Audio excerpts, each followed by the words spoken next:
Hello and welcome back to the Digital Marketing Podcast. My name is Ciaran Rogers. I'm Louise Crossley. And I'm Daniel Rolls. And today we are discussing digital marketing trends updates.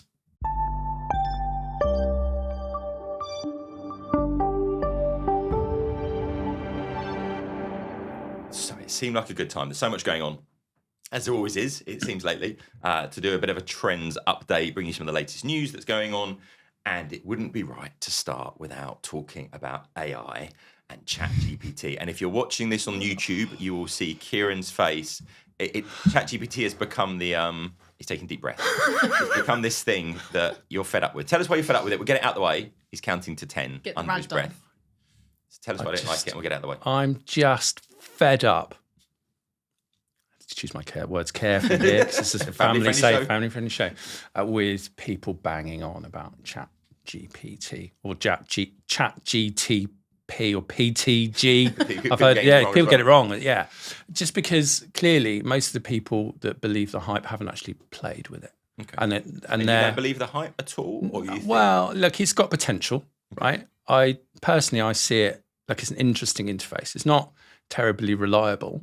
Like you can't always get into it when you want to. And actually, I think... If you get the paid account, you can now. Yes, you can. But look, most people aren't doing that. And it's like the early days of the internet where the hype just didn't live up to the actual reality of it. Like it does some impressive stuff, but it's not perfect. It's not a finely tuned tool as like any of these chatbot tools are. And actually as Google and Bing have recently discovered their own demos. That brings us on there. Also, to people who maybe haven't been following like the AI journey over the past couple of years, this is like new and groundbreaking. Yeah. Whereas actually over the past few years, there have been some really impressive AI stuff anyway. Yeah. I mean, it feels to me like it is a leap to some extent, but also... Undoubtedly, yeah. I think that there's a lot you can do with it, but it's not quite as straightforward as it kind of seems. Yeah. So this kind of brings us on. So Bing get a leap on Google and they say we're going to integrate it in, and then Google are kind of forced to bring things forward. Now, this brings me back to your point previously, Ciaran, which was that the reason this isn't in Alexa and Siri and all that kind of stuff, because it's not really ready to sit in your kitchen and have your kids kind of chatting to it at the moment, okay?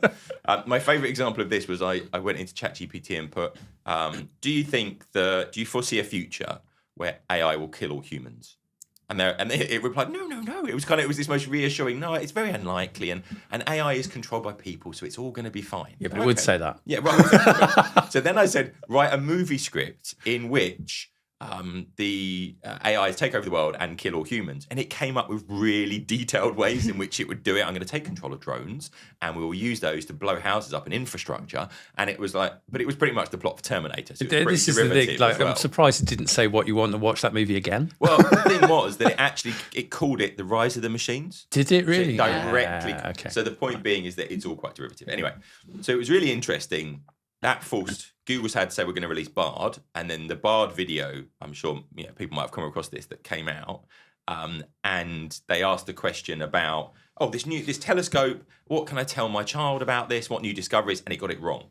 But this is the thing, everybody got it wrong. Like the experts pointed out, it was flawed what it came up with, right. but the answer it gave to the layman seemed perfectly. Okay, yeah, well, that sounds right. And of course it must be right because it's on the internet. Right. Well, and I think this is the problem, isn't it? Okay. So what's really interesting is the Google share price plummeted. Yeah, wiped millions off their share price. Well, hundreds of millions. It was huge. So interesting, there's this kind of arms race starting between them. My favourite little story was that Elon Musk is feeling that the AIs are trained to be too woke. And they think they're too right on and they're kind of answering questions. They're being overly sensitive. So, no, we don't talk about those topics. So he's contacting some people. I don't know how true the story is. He's contacting people to create a less woke AI. That's not going to go well, right? I mean, you just kind of foresee this situation where you have a really, really offensive AI. And if you look at what happened when they originally did the AI that lived in Twitter, Microsoft built this AI that lived in Twitter. And within about 48 hours, it had to be switched off because it had become racist, sexist. Yeah. Because it was learning from the conversations, but people were baiting it as well. What an interesting angle, though. Like Elon's people, if you're listening, get in touch. Yeah, I think but I'd love to discuss that because why not? Like it is. If you're going to make something more human, can it be perfectly sanitized? Yeah, well, a little bit. So Bing Search has basically been gaslighting people. So I think there was an example where I asked for the date, and Bing was saying, "Oh, it's 2022," and the user was going, "Well, no, it's 2023." And Bing came back and said, "No, you're wrong, and you've been confused and rude to me. You've not been helpful. You've not been a good user, but I've been a good chatbot. I've been quite clear and polite. I've been helpful and engaging. I've been a good Bing." Wow. But I read interesting that one. time. Yeah. I mean, what this brings me to, which is why we raised this conversation, is there's a lot of ethical issues around this. There's some really simple things like training the data set that it's trained on. You can build in racism, sexism, all those kind of things really easily if you're not careful with the data sets. You also need to decide what subjects are taboo. Do we just not talk about certain subjects anymore? So there's all sorts of ethical debates you can get into, which we won't get into too much. But Google have released some AI principles about what AI should and shouldn't do. And actually, they're pretty solid. There's a lot of thought that's gone into this. So it's ai.google/principles. Take a look at those. We'll put them into the show notes, targetinternet.com/podcast, as ever.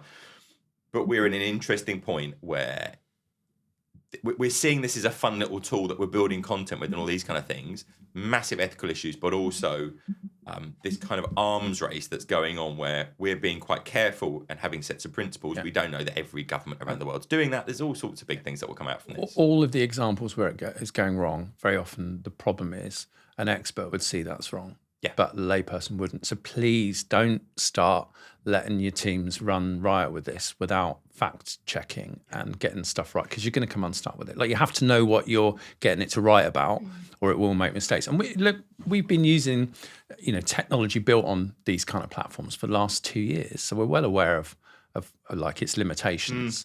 I think what's interesting about some of those platforms is you can train them. Like, if you're buying a separate platform, like we use Jasper.ai, you can train it. So you have particular folders for particular projects, and you tell it what good looks like, and actually that does help. That gets onto the sort of the tone of voice and what have you. But that's one of the problems with something like Chat GPT. Unless you train it, unless you give it those parameters when you're giving it the instructions, it can just go off piste. Well, that comes to the art of prompting. And there are now job titles for prompt engineers and all those kind of things as well. So we'll get into those kind of little bit in later episodes as well. But I think the two examples that I loved. So there was the example that you gave me earlier on, Louise, was about someone saying, "Oh, your job's just going to get automated. Aren't you scared of it?" And the whole thing about, just get the AI to do your social media posting. Oh, that's a terrifying thought. And you were saying about someone building it into a strategy, Ciaran? It was a marketing director put it into a serious business strategy. It was a whole slide on whole slide. Whole slide on it. Well, there were only like a dozen slides. Oh, right, this is okay, a big thing, right? Like, make this the tool of choice for the marketing exec that we haven't yet hired yet.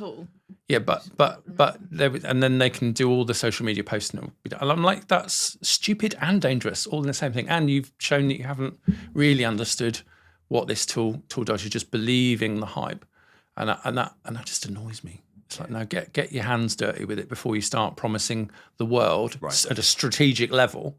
So for all those marketing directors out there listening to this, honestly, I will hunt you down. I will find you if you put this into a strategy document. I think huge opportunity in this space, but probably people need a bit of a deeper understanding before they go there as well. Okay, so let's move on. Twitter Blue Badge prioritization. So this was an interesting. If you buy your Blue Badge for Twitter, there's a fair bit of research that's showing they're prioritizing those users' content. Sadly, that means that a lot of the spam accounts are buying their blue ticks to get their content prioritized and believed a little bit more as well. So that was always a problem when you can buy an authentication tick. What does that really mean? What was interesting, though, is that the Meta verified thing has kind of been released, or they're releasing it in a few countries, first of all, which is the equivalent of a kind of an Instagram or a Facebook blue tick. And what you get a verified badge. You get impersonation monitoring, so they'll check if someone's impersonating your particular account. So if you're a celebrity or a brand or something like that, could be useful. You get customer support. Now, I thought this was fascinating. Oh, so good. It's one of the big bugbears for me when you're dealing with a big entity and you can't actually get through to a person. And I think this is what's interesting about all the hype and excitement about chatbots and chatbot technology and Chat GPT, because actually we all know how frustrating it is to be stuck in a loop. Look, if you've ever had your Facebook, like a company Facebook account, shut down and no explanation given, and they literally just put you out, you can't speak to anybody because clearly there's been an error. You have not been doing anything untoward, but the machines just shut it down, and you just get stonewalled. And That's the problem with these fully automated systems. And we've all experienced that. And we all know the value of actually speaking to a person because they can deal with logic the machines just aren't able to do. What's interesting is you only go onto a customer support center when something out of the ordinary has happened, generally. Yes. So actually, if you're programming up on the ordinary behavior, those AIs aren't going to be great at that stuff very often. I mean, they'll get better over a period of time. But I'm hitting this more and more. There isn't a fail-safe. There isn't the ability, like you can speak to a chat. I need to speak to somebody. Right. And we think these 3 answers. No, they don't. And that's it. You're just in a closed loop. We all see that with the chatbots when you go in and you've got the automated process. I mean, the other thing you get is prioritization in comments, which is quite interesting. Yeah. So when somebody else posts and you comment, your stuff is prioritized. That could be quite powerful from a kind of brand engagement point of view. You will also get recommendations in an Instagram Explore page and in Reels. So your stuff's going to get recommended more. Immediately, that sounds pretty valuable, getting more discovery. And then exclusive stickers, Instagram stories. So if you are more on the influencer side of things, that could be useful to show you've got that exclusivity. We're probably going to, if we're seeing it in Twitter and we're seeing it in Instagram and Facebook, we're probably going to see this elsewhere. As well, that you're just paying for that kind of premium account. So also a brilliant way of getting a few million people to all pay $12 a month. Exactly. Like genius. Yeah, new revenue cash streams. flow. Yeah. I mean, to be honest, I used to like it on Twitter when you did the automatic boost. You used to pay $100, $99 a month, and it would automatically boost all of your posts. And it was great because otherwise, you've got this manual process of boosting everything, which we always do with our Facebook post anyway, because you don't get the reach otherwise. So we're going to see more of this stuff, and they're going to find ways of extracting more money from us, I'm sure, as well. Whilst we're on Meta as well and on Instagram are releasing a new thing called Instagram Broadcast. Okay. So it's basically like a new channel. So like it's one-to-many sort of messaging, and it's like in chat form, and you can call it whatever you want, but it's for content creators. So it's a good way for them to put out, for fitness influencers to put out their tips and recipes and stuff like that. And in terms of like community building. So it's kind of like a centralized like chat forum, but more broadcast one way. Yeah. And then you can send out an invite link and people can join, and you can have multiple ones for different topics. But in terms of sort of building community, it's quite a new thing they're introducing. Yeah, because that whole thing of like at the moment we'll do a webinar or something else like that, whereas if you can do it within the social platforms. Again, my concern about these kind of things is, yes, it's great because that's where people are. Whereas if you do your own webinar, you've got control and you have got ownership of that data. Yeah. And you can see who attended, who didn't, all that kind of stuff. You're probably not going to get that unless you're paying for it within those social media platforms as well. I think, like, just one point on this: whenever these platforms release something new, you should all be playing with it to test to see whether it gives you fantastic additional reach, because very often it does. Neil's Patel thing is that that first lead advantage is huge, right? Yeah. That if you got on TikTok early, and it's been, you look at YouTube, those YouTubers that went in early, the Zoellas of the world and people like that, they got huge followings, and then and like with us to some extent with the podcast, we came in pretty early, therefore that's paid dividends in the long term of building an audience. But even down to, some interesting things recently I've discovered on Facebook. Like if you use a story format, you get like 5 to 10 times the reach with stories, and that's kind of like it was back in the good old days when you got organic reach on Facebook. Well, it was interesting. It'll be interesting to see like this new format you've talked about there, Louise. Like how much more attention. It's purely because I think the algorithms give them a boost, and it's new, so actually people are much more engaged with it. But that's the constant like battle, isn't it? Like how do we get engagement? Because that's the whole thing. Without engagement, none of the other good stuff that you're after flows through. And we know the algorithms feed on engagement. So the more engagement you get, the more engagement you get. It's like a flywheel spinning up to speed. It is, and what I'd say though is the same thing as SEO. The more these algorithms get advanced, the more you shouldn't worry about them, and you should just focus on your audience and content. Like if you go off and do something exceptional, the problem is at the moment they're that less advanced, the algorithms, that you've got to game them a little bit. You have got to go, okay, what's the most important thing in LinkedIn? Comments at the moment. If I design something to get loads of comments, everything else will get more visible. So I think we're in this pretty bad stage of the social platforms at the moment where we're having to constantly be updated with the algorithms to get the most out of them, which I guess is our job as marketers. But I'd love it get to the point of they're advanced enough that they're just rewarding great content. And that's kind of happened in SEO and with the Google algorithm. And it's kind of getting sort of does. I mean, I think it sort of does. Like it does reward great content because more engagement gets more engagement. Right, that's it. One of the drawbacks, though, is when everybody hacks on to a certain way things work in the marketplace, gets filled with everybody trying to do that, and I think the engagement goes down because there's only so much engagement you can get at any one point. So that's why always with these things there tends to be a first mover advantage, 100%. and how much that's dictated by the actual algorithms, and how much that's dictated by actually very smart algorithms that are looking at how people are behaving. There's this kind of two different sides of the same coin, aren't they? And we don't know that. But fact is, if it's new and it's a format, give it a go. You might find you get extra cut through, and you can make hay while that sun shines. Right, a couple of quicker ones now. GA4 automatic setup. So by the time you watch this, would have happened 28th of February. If you hadn't opted out and you had GA4 and Universal Analytics set up, it would try and pull a load of your setup into GA4 automatically. From what I've seen, it's done a pretty bad job in many cases. And therefore, what people are then doing is either going in and changing all those settings, or they're deleting that GA4 account and starting a new one. So just be careful, because a lot of settings that come across might not be what you want anymore. So just be aware, go and take a look at what's happened. If you didn't opt out, you're going to get this, and it might have changed some things that you'd already set up. So go and take a look at that. Another really quick one, if you are on WordPress, which about 25-30% of all websites are, all in SEO, which is the plugin that we used to use when we were on WordPress, 3 million people have a version. So it's up to version 4.2.9, has a big hacking vulnerability in it. So if you're using all in SEO, go in, make sure you're updated to the latest version. That's 3 million of you. So go and do that. And then a couple of things.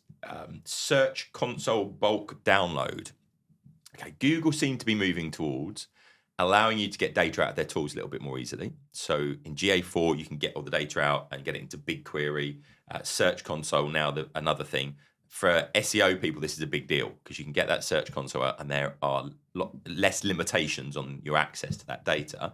The thing is, BigQuery is not the easiest tool to use, and it's a payable tool. So what does BigQuery do? So it's a data warehouse. So what that means really is that you can bring data in from loads of different places, bring it into one place, and then you can manipulate, visualize, put it out into other tools and all those kind of things as well. It's not for the faint of heart. If you're used to beautiful visual tools, you think GA4's got a steep learning curve. This is up there as well. But it does show that Google is moving towards a model of actually letting you get data out, which they didn't do before, but also you're going to have to be charging for their services. And actually, if we go back to Chat GPT and you look at Microsoft's share ownership of that, they know that Chat GPT is sitting on their servers using all their processing time, and they're getting paid for that. This is a similar thing, that Google have got this data, it's going to sit on their servers and you're going to pay for that. So have a look at BigQuery. If you're more of a technical marketer, really worth looking at. If you're an SEO person, you should definitely be looking at this, because there's a big opportunity for manipulating data in different ways. And then the final point I want to get into today is that Google have released a new set of guidelines on how we use links, internal links, and the value of external links. And what they've said is that external links, i.e. other websites pointing at your website, are seen as less valuable in the algorithm. Now, I said this with a shock and awe on my face. Ciaran was like, yeah, of course, it's obvious. And I think, well, let's have a little bit of discuss. Explain your logic behind why that's an obvious way to go. I think I decided this was the case about a year ago, because I started with some of my SEO projects focusing more on the user signals, very much prompted by the fact that Google had, put the whole core web metrics in, core web vitals in place. And it just made sense to me. Like, okay, so Google have got Chrome. Chrome is used by 60% of all web users. So they've got a massive focus group. And actually, they don't need to rely on backlinks, which for a long time, it's been a thorn in their side. Like, their algorithm massively made use of it. It did it very well. Yeah. And that's how they became like top dog within the search bar. Because someone would link to you if you had something interesting, useful on your website. But the whole industry being focused on it. 15 emails a day, I reckon, from people going, yo, do you want to do a link exchange? And I'm getting these people openly, I'm going, oh, it's a 3-way link exchange. So I'll link to you, you link to him, and he'll link back to me. I get the other 30. For 20 years. I get the other 30 of them. And now I've just got an automated routine. If it mentions certain keywords that those emails always do, filters out. Straight into junk. Right, and it'll report it as spam. Because I'm really not like over it. I should also say, if you contact us trying to be on the podcast, I don't know how many of those. I mean, I think I get 20 of those a day. You get a load. Yeah. Olivia that works with us gets loads of these as well. Yeah. And sadly, we have got to the point of we used to reply to them and say, sorry, we've got our own plan. We can't even reply to them anymore. And I would say 95% of them are lazy in that you get an email, the fonts are different sizes, but they're stuck in there. automated, I love the digital marketing podcast. I really particularly like the episode where you talk about Chat GPT, and it's just like, really, you're this lazy. The ones where people actually go, you have a personal conversation and it's not actually do reply to those. Yeah. So just be human. But this is the problem with the mass automation and the easy button culture that we're developing, particularly in marketing at the moment. Yep. I'm no end of platforms being pushed at me that will automatically do this and automatically do that. Yeah. And the problem is these systems are automatically doing things to your customers. So brilliant. They can really damage your reputation at scale. Yeah, great. That's what you're doing. And you're paying money to other people to like get them functioning. So I think Google, from this point of view, knows that you can try and manipulate that link thing. Yeah. It's been downweighted. I still think it's important because if you get a link from the BBC, the Times, the Guardian, they're still going to wait. It depends on the quality of the link. Yes, that's it. They've not said we're ignoring Absolutely links. not. But they're just saying it's less important, and it's because they've got other better signals that they can use that can't be gamed. That's it. So it's a step forward. The algorithm is getting more advanced. We would love to hear from you in terms of what news stories we should be covering, your opinions on all of these. As ever, targetinternet.com/podcast. You'll find all the show notes, all the links, and you can get in contact. So thank you for listening to the Digital Marketing Podcast. Please subscribe for more videos like this and visit targetinternet.com for more free digital marketing resources.